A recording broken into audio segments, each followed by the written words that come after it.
Hi guys, আমার YouTube চ্যানেলে আপনাকে স্বাগত জানাই। তো আজকের যে আপডেটটি থাকবে সেই ব্যাপারে আমি আলোচনা করতে চাই। তো এই ভিডিওর মাধ্যমে কিছু নতুন বলবো, কিছু নতুন শিখব। আজকের ভিডিওর টপিকটি থাকবে জাপান ট্রেন। একজন মাত্র যাত্রীকে নিয়ে চলতো। 3 বছর ধরে মরা গ্রামের ছাত্রীকে স্কুলে পৌঁছে দিত আস্ত ট্রেন। কতটা সত্যি এই কাহিনী?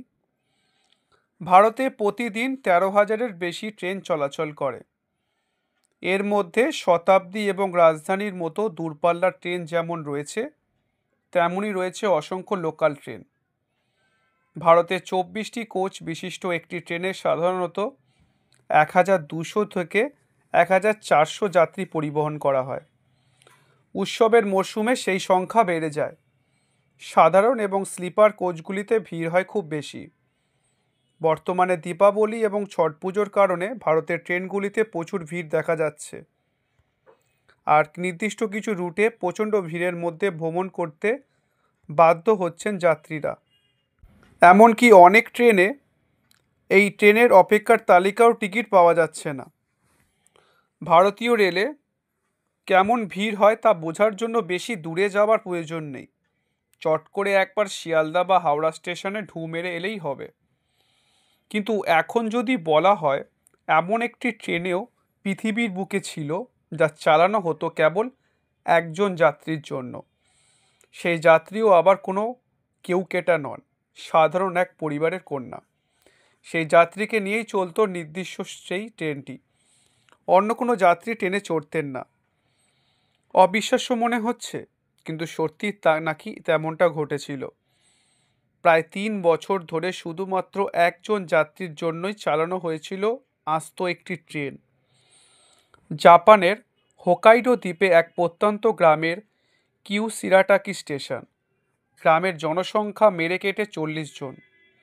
কম জনসংখ্যার জন্য স্থানীয়ভাবে সেটি পরিচিত ছিল মরা গ্রাম নামে। আর যাত্রী মেলায় 2013 সাল থেকে নাগাদ সেই ট্রেন স্টেশন বন্ধ করে দিয়েছিল জাপান রেলওয়ে। লোকসান থেকে বাঁচতেই এই সিদ্ধান্ত নেওয়া হয়েছিল। ওই গ্রামের আর কোনো যোগাযোগ ব্যবস্থা ছিল না।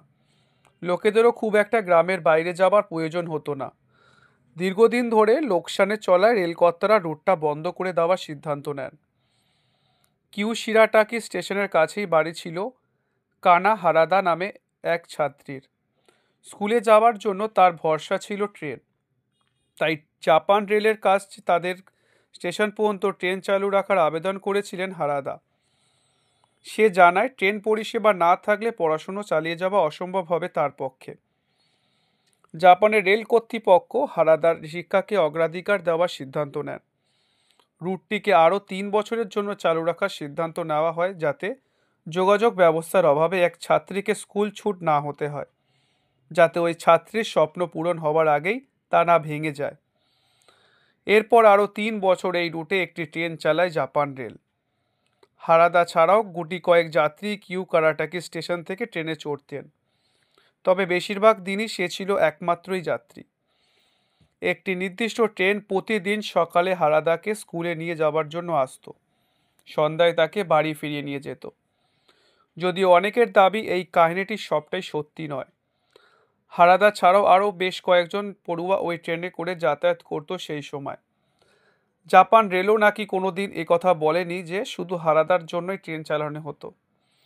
2016 সালে মার্চ মাসে স্কুলের পড়াশোনা শেষ করে হারাদা। কাকতালীয়ভাবেই তারপরেই ওই স্টেশনটি বন্ধ করে দেয় জাপান রেল। তো আজকের মতো ভিডিওটি এখানে। ভিডিওটি ভালো লাগলে, নতুন কিছু শিখলে আমার ভিডিওটিকে অবশ্যই লাইক করবেন। ভিডিওটি ভালো লাগলে অবশ্যই সাবস্ক্রাইব করবেন আমাদের চ্যানেলটিকে। আজকের মতো এখানেই। Bye bye.